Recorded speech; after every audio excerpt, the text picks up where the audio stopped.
Yon, what's up mga boss? So, for today's vlog mga boss, meron tayong ikakabit sa Mio natin na makakatulong sa inyo lalo na sa mga may Mio.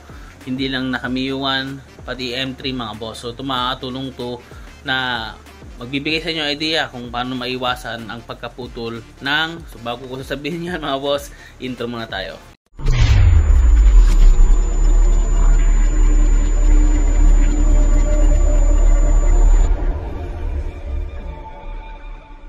Yo mga boss, so balik tayo sa ating pinagkikwentuhan. So yung sinasabi ko mga boss na solusyon para sa mga Mio natin, kasi diba ang mga Mio is maalog yung tapalodo mga boss. Meron tayong solution dyan boss, nakita ko lang ito sa Shopee mga boss. So bumili ako ng isa para masampulan ko kayo kung legit ba talaga or epektibo ba talaga. Ayan, so ipapakita ko sa inyo kung ano yun. Yan mga boss, so ito po is legit na pang Mio talaga siya. So bracket po ito sa ilalim ng tapalodo mga boss. So kung bakit kailangan to, kasi madalas po mga boss yung mga tropa natin dyan or mga subscriber natin na naka Mio ngayon mga boss, kung sa area nila is maalog or malubak, sigurado pwedeng tamaan yung tapalodo nila mga boss, kasi yun gumagalaw yun, nagpi-play siyang ganyan.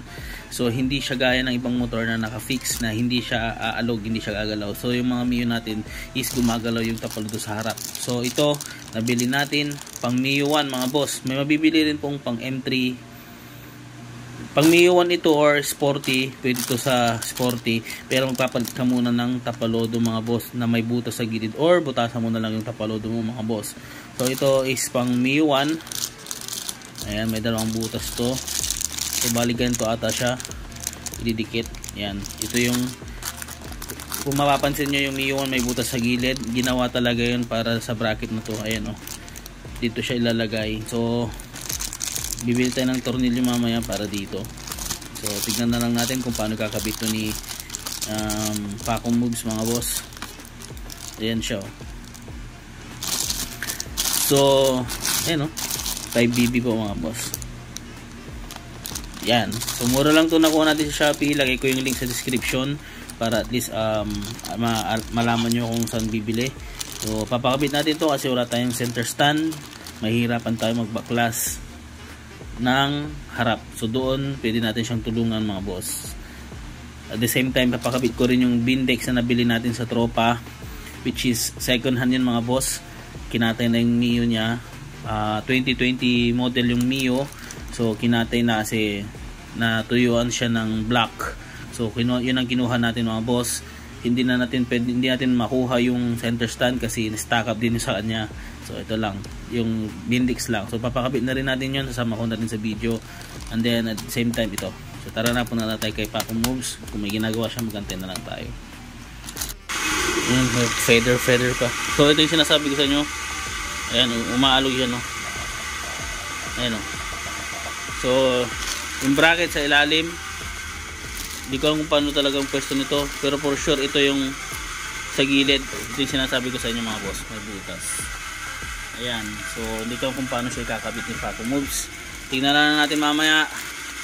Punta tayo sa kanya. At saka yung Bindex, papakita ko na rin.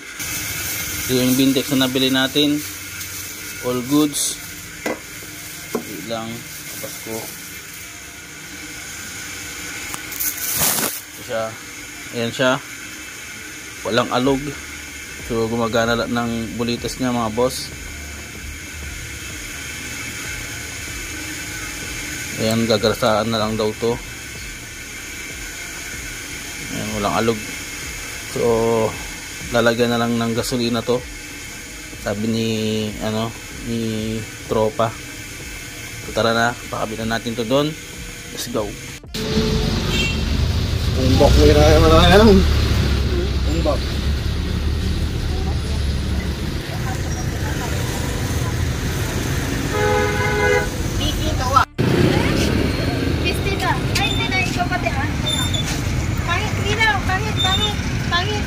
Pangit.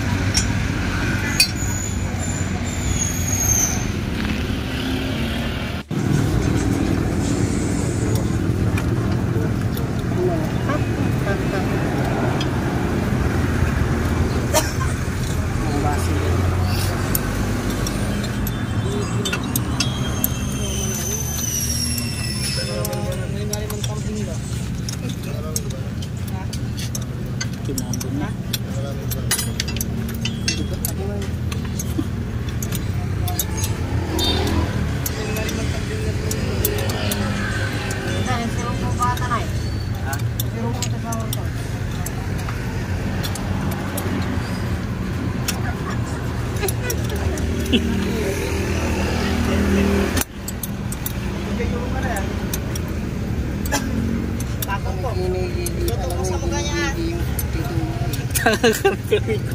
Ha? Aliwa.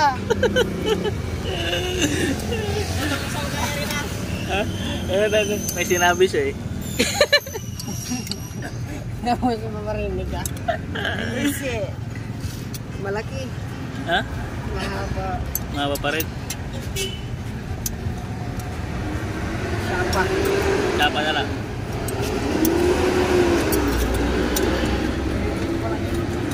So ito mga boss, yung sinasabi ko, size natin. Yan. So, you know, dahil dun sa bracket, tigas na siya. Ito yung makikita ba dito? Kita ba? Ayun, yun yung bracket oh. No. Yan. Ayan yung bracket. Ayan. Yan mismo yung bracket. Doon nakakabit. Ayan oh. Yung shapa at saka yung tornilyo. Yan yung bracket.